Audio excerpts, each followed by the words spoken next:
Hi, my name's Chris Whittle from Elinchrom. I am going to take you through step by step the Elinchrom ELC Pro HD. It's a kind of an assistance guide. I'm going to show you what it will do. I'm going to show you what it can't do. I'm going to show you how to work around some of the things that you will want to do to give you incredible creativity. For me, the most important thing is that by showing you the basics and showing you the rules, you will know how to break them. So let's get started.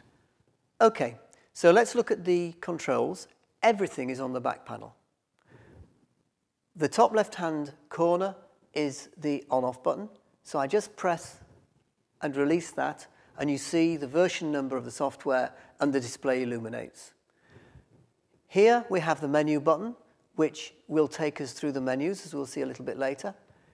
Here we have the preset buttons, which has behind it 4 user presets for customization.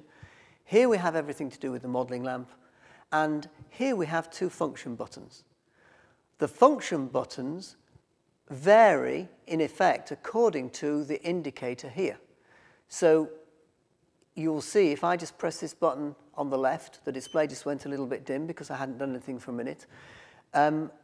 This would enable me to reduce the power in full stops. So I can go up in power, up 1 stop, down in power, -1 stop. But remember that this will change according to where we are in the menu system.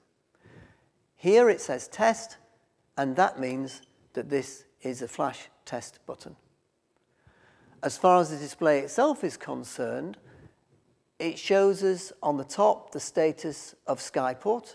So the Skyport is on. It's in normal rather than speed mode. If it was in speed mode, it would say S there. It's on frequency 1. It's on group 1. The slave cell here is off. So if I just move my finger into the top here, the slave cell is off. Tone on recycle is on. I'll just make it bright again. You see on the right-hand side, I've got the power in joules, but also underneath that, the flash duration as a T0.5 number, and that is reading 4,440th of a second. So there's a huge amount of information available, and the idea is that you should know instinctively, the moment you look at the display, how the head is set up. Within this circle here, again, let's just bring it back. Within the circle here, this shows the recycle time. So this is the default recycle time. I can have slow if I choose, or I can have fast if I choose. Fast for the shortest, for the fastest working, slow for working with inverters on location and so on. The large number in the middle is the power. And you can see as I rotate this button here, so this is the ready button, but it's a test button, it's the ready light, and it's also the adjustment for the power and for the display itself. So minimum power, if I want to go down in full stops, takes me right down to 0.3, which is 8 watt seconds or 8 joules. And the flash duration there is a 2,940th of a second T0.5. I can go up to maximum power in whole stop steps, which gives me 522 watt seconds with a flash duration of 2,330th of a second. It really, really is very simple, and all the information is there. So let's now look at how I would change the settings. 1 pressure on the menu button gives me the display for the menu. It says at the top main menu, but you'll notice here that the function buttons here have now changed, so I can come back 1 step, or I can come all the way out, and you'll see that later, and I've got the menu options. I take the rotating control here, and this enables me just to go quickly through the various menus. Let's look at them one at a time. The first one is Photocell. The second one is Skyport. The third is audio. The fourth is flash mode. The fifth is power settings. The sixth is statistics. So let's go back up to the top. Photocell. I select Photocell by pressing the button, and you can see I've got the choice of off, on, pre-flash sequences, and for pre-flash sequences, I've got the setup option. In this case, I'll have my slave cell on. In fact, let's just set the pre-flash sequence for use with speedlights. To set it up, I simply press the button. I can either select auto setup, which means that I fire my speedlight at the slave cell, and the slave cell is just here. The slave cell reads the pre-flash sequence and sets it automatically, and then the unit comes back to the beginning. So let's go back in that menu to where we were. We go into the main menu, we go to Photocell, we go to our pre-flash and set up a pre-flash. I could have selected auto setup just by pressing the button, selecting it, and the unit would wait for the pre-flash, or I can come back one step and go to a manual setup. The manual setup here enables me to choose the number of pre-flashes, including the main flash. So if I had 2 pre-flashes and 1 main flash, and I knew I had that, I would simply select pre-flash number 3, and then come out of the menu. And what's interesting is now on the display, you see for the slave cell, by the side of the little slave cell motif, it says PF3. So it tells me that it's set to pre-flash 3. Let's go back into that menu again. Photocell, we can turn it off or leave it on. When I'm demonstrating, generally, I turn the slave cell off for the obvious reason that I don't want anybody else firing the flash whilst I'm demonstrating it. And now we came out of the menu there. It shows that the slave cell is off. So that's everything to do with the slave cell or the photocell. Skyport, let's come to the next one. Select Skyport. I can have Skyport off. I can have Skyport on normal. I can have Skyport on speed, which is R2. And then underneath that, I can set the groups and the channels. Well, actually, I want to use the unit on the normal Skyport setting. I don't need the speed setting. So now all I need to do is set up the group. Here, I can set up to 1, 2, 3, or 4. So let me set, for argument's sake, group 4. Channel, here, I select the channels. But this time, you'll notice that instead of having the traditional 8 channels that we've got at the moment, I also have channels 9, 10, 11, 12, 13, 14, 15, and 16. In fact, it goes right up to channel 20. For the first 8, because we've got the dip switches on the traditional Skyport system, it shows the position of the dip switches. So channel 1 shows the dip switch positions, 2, 3, 4, 5, 6, 7, and 8, which means you'll never need to refer to the instruction manual to set up the dip switches on your Skyport trigger. Let's suppose I've set channel 4. If I want to go back just 1 level, I simply press the back 1 level button here, and then I'm ready to make any other changes that I want to make. On the other hand, if I want to come all the way out, I simply press the right-hand button, and it brings me right back to the start. So let's now look at the third menu, which is the audio menu. Again, I select it with this button here. I can select the beep volume, the beep tone, the key click. The beep volume selected here, I can have off, minimum, low, default, high, or maximum. And you can actually hear the volume as you're going through. Well, let's leave it where it is. Come back 1 stage, and let's look at the beep tone. Again, select the beep tone, tone 1, tone 2, tone 3, tone 4, tone 5, tone 6, tone 7, tone 8, tone 9, tone 10. And if I want to select any of those, I simply select it. And again, to come back 1 level, if I want to do, I would just use this. But actually, by selecting it, it's taking me back into the menu that I want, because now I want to look at the key click. Select the key click. Again, I can have it off, low, default, high, maximum. And if I just, you might just be able to hear the key clicks. Again, that's everything to do with the sound. So let's come back 1 menu. Let's come back 2 menus. And let's now select the flash mode. We've got the default flash mode, which is normal flash operation. So I would use my Skyport or my synchronization lead, and the head would work, just giving me one flash for one exposure. I've got sequence, I've got delayed, and I've got strobo. Now, if I look at sequence, this will enable me to sequence up to 20 heads. If I select sequence, I've got sequence setup, and you'll see how it works from the setup. Press the button.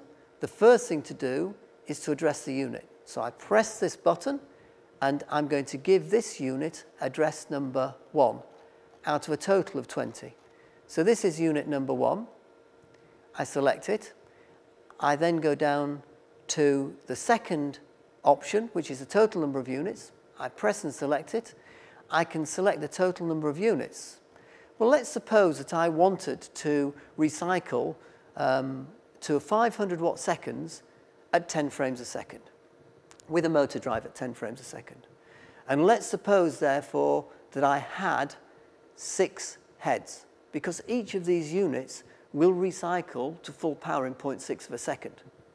What I would then do is, and we've already selected the sequence, we go to sequence setup. My unit address on the first one is 1, which I've selected. The total number of units I've decided is going to be 6, so I set the total number of units here as 6. That's now selected. If I come out of the menu, you'll see that the display shows me that the unit is set with the slave cell off. It shows quite clearly that it's set to frequency 4 and group 4 on the Skyport, and the Skyport is set to normal. It shows me that it's at full power, 522 watt seconds, and it shows me that it's set to sequence mode where this head is 1 of 6. If I wanted, I could have a motor drive firing at 10 frames a second with my 6 heads lined up in position, and what would happen is the first shot would fire the first head, the second shot the second head, the third shot the third head, and so on. So the heads would simply cycle through 1, 2, 3, 4, 5, 6, 1, 2, 3, 4, 5, 6, 1, 2, 3, 4, 5, 6. Logically speaking, because you can use up to 20 heads, if you want to shoot at 20 frames a second, if you had a motor drive that would shoot at 20 frames a second, you could do it. And you choose how much power you need. Now that's something that you could never do before. The thing that it's worth mentioning is that if I press the test button here, that gives me 500 watt seconds, it recycles in 0.6 of a second, but it only fires one flash because the test button is the test button. What we don't want is pressing the test button to fire the whole sequence. And for that reason, the sequencers and all of these special features are controlled from the Skyport. So the Skyport is either on your camera and the hot shoe will synchronize, or the Skyport is in your hand to make a test. Now obviously I've only got one flash unit here, so I can't show you how this sequence would work. I also haven't got a camera with a motor drive, so I can't show you how this sequence would work. So let's come to then the next option. Again, to menu. Again, we've done Photocell, we've done Skyport, we've done audio, we've come to flash mode. I select flash mode. This time we'll select delayed. I don't have to unselect sequence because it's a positive process. It will simply select whatever I want. So now let's select delayed. Delay setup, which is the next option, so I select it, enables me to create a second curtain sync situation with a camera that doesn't have second curtain sync. In fact, what it enables me to do is synchronize at any point through the exposure of the camera up to the maximum time. So let's just have a look and see what that maximum time is. And you can see I've got a delay of 100 milliseconds here. That's 100 thousandths of a second. I can change the increments. It shows on the right-hand side the increments. So I can have 1,000 milliseconds, which is 1 second, or I can have 100, or 10, or 1 millisecond to set the time that I actually want. That is the delay that I want within the exposure time. This would be used typically for mixing ambient light and flash, or multiple flash units within a single exposure. Again, let's go into the flash mode, delayed, delayed setup. What I want to do is show you the maximum time that you can set, and it's 10 seconds. So you could have a number of heads firing within a shutter time frame, a shutter open time frame of 10 seconds. You could be combining the drag effect of ambient light with flash effects within that time. And now you'll see that on the display, it tells me that I've got the delay set, you can see it here, and it's 10,000 milliseconds. One of the other things that this could be used for is if you know that you want to anticipate a shutter firing, and in other words, you want the flash to fire a little bit before the shutter fires, maybe for some kind of hypersync purpose or whatever. Within a short sequence, if you've got the camera set to maybe 10 frames a second, you know the difference between each shot is going to be about 100 milliseconds, and it might be that you deliberately set your flash to fire after 97 milliseconds, which would make your flash late for the first exposure, but 3 milliseconds before the second exposure. Now again, we don't know how ultimately this could be used. We don't know all the places where this could be used, but we do know that creativity has no boundaries. The facility is there. We want you to play with these systems and just see what you can make out of them. Let's go back now and look at our flash mode options again. We finished with the delayed. Let's look at strobo. Strobo set up here. I select it with the selector button. I select the setup, and it gives me the frequency and the duration.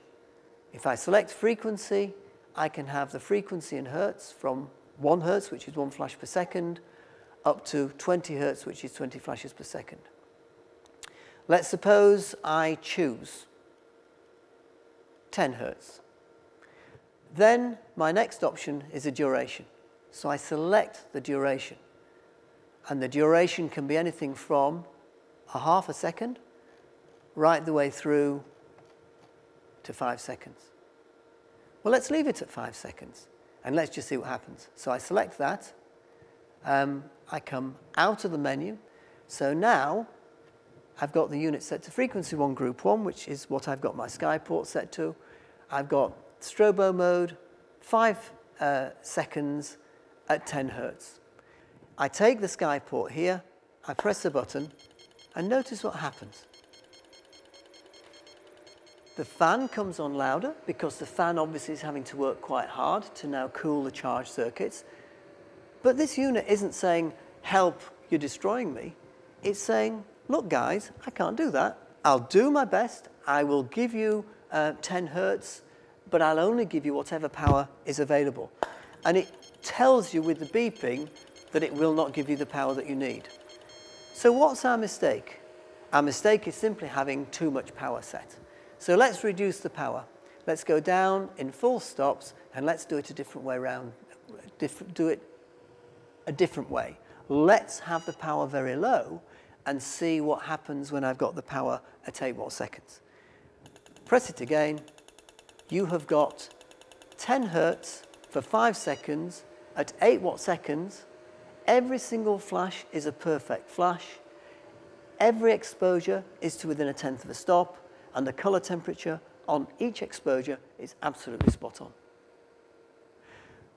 Let's just do something a bit more sensible. Let's go to flash mode, let's go to strobo, and let's play a real game. Strobo setup. Duration, let's make that 2 seconds. So we select it. Frequency, let's make that 5 hertz. Maybe because I've got a dancer and I know the dancer is going to move a third, maybe a fifth of the way across the frame over that time frame. So I select that and I come out of the menu.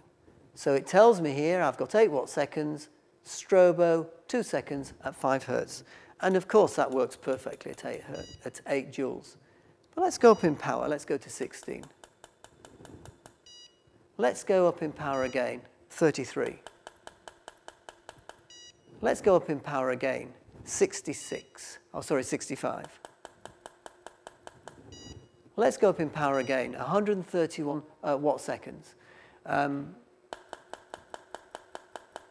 This is a really, really usable amount of power. 131 watt seconds, 5 frames a second, 2 hertz. Again, every flash correctly exposed to within 1/10 of a stop. In fact, to within better than that. Every flash, a full flash curve, the color temperature on each will be perfectly matched. So the story isn't about what this unit will do. It's about what you feel you would like to do with this unit. Because of its very short recycling time, it will enable you to work very quickly. You can take the color temperature for granted. You can take the flash duration for granted.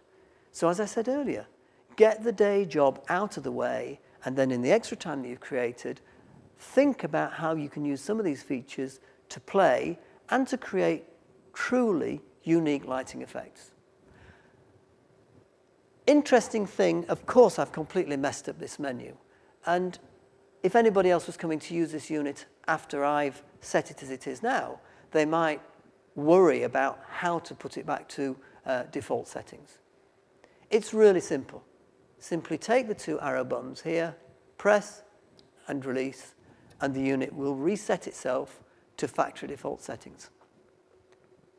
We have a couple of other menus to do, so let's just have a quick look at those. Again, we've looked at the flash mode. I did quickly go to power settings because I wanted to put it onto fast recycle. Let's select that. I've got auto standby, I've got auto off, I've got recycling time. If I go to auto standby, I select it. I can then choose the amount of time that the unit will, in which the unit will go to auto standby. The default setting, as you can see here, is 30 minutes. Let's just go back one menu step, go to auto off, select auto off. The unit can auto off in a maximum time of 10 hours, or it can have auto off switched off completely. Go back one menu level, again, back to recycling time, just to remind you where we are. Recycling time, slow, for use with inverters out on location. Default is the default setting, and fast for use with strobo mode and various other things. Interestingly, most of the photographers that I talk with who are using this unit generally use the unit on fast because, again, there's nothing to be lost. If the unit can't do something, it will simply tell you it can't do it. It will still give you a flash, but you'll get the buzzer and the red light on the ready button here just to warn you that you're pushing the unit too hard. It won't blow up. It won't do anything otherwise spectacular. It will just do the best it can, but warn you that you're asking a little bit too much of it. Back to the menus again. The very last one is statistics. If we press statistics, you'll notice here it tells us that this particular unit has been powered on 13 times. Its lifetime is 4 hours and 28 minutes. The actual time since we last turned it on is 2 minutes. And I've got a second screen here just by, again, rotating the button. Total of 294 exposures, no exposures this session. And because this unit was a new unit when we started, this flash tube has only done 294 exposures. Again, here I can go back just one level, or I can come all the way out, and it times out and comes back to the start menu. On the right-hand side here, we've got the modeling lamp control, and we've got the presets control. Modeling lamp, if I press the button, I've got off. In fact, I have to toggle that off, free, or proportional. But you'll notice I've got 2 different functions here now on these function buttons. Here, this enables me to choose a power range for the modeling lamp, by which I mean this is a 500 head. If I set this to -1 f-stop, and I'm using it in conjunction with a 1000 head, then the modeling lamp range of this head will be 1 stop down on the modeling lamp range of the 1000 head, which with a 300-watt modelling lamp in both means that between the two heads, the modelling lamp is proportional. Again, if I come to here, to the modelling lamp menu, this takes me all the way out, but I've also got VFC on this button here. And if I press VFC, the VFC indicator shows, and what that means is that when I fire this unit, when the modelling lamp is on, so let's just, in fact, I've got it on proportional. Let's just go to free, and let's just wind the modelling lamp up. So we've got the modelling lamp on full now. If I come out of the menu, when I fire this, you can see that the modelling lamp dims to tell me that the unit is recycling. Presets. If I press the preset button, I can toggle through preset 1, preset 2, preset 3, preset 4. There's 4 presets. If I like a certain mode, if I always want to have the unit on fast recycle, for example, I can set save or exit the menu here. So going to presets again, whatever is set up on there now, I can save as preset 1. And when I come out of that, if I need to go back to presets, I can either load an existing preset or I can save a new preset into a different preset channel. Again, this is the reason why the OLED display is so impressive. There are quite a lot of units in the marketplace that have LED displays or LCD displays. But the OLED display is a dynamic display. The function buttons, the process that the function buttons give us changes according to where you are in the menus. So the OLED display, which is active, always gives us up-to-date information. A couple of other little party pieces. If I want to put the unit into standby mode, I simply press and very quickly release the on-off button, and you'll see that we have the LED, just the beating heart, showing here that the unit is ready to go the moment I press the button again. If I want to turn it off, I simply press and hold it for a couple of seconds, and you get that little dot that disappears in the middle of the television screen, just to remind us all how pleased we are that we don't have black and white televisions at home. So, I hope I haven't bored you too much. There was a lot of information, there was a lot of detail. The most important thing of all to remember is this. If you find yourself somewhere in the menu system that you don't want to be, and you want to put it straight back to factory default settings, there are 2 essential buttons here. Simply press the 2 together and release them. You're back to factory defaults and ready to play again. Have fun.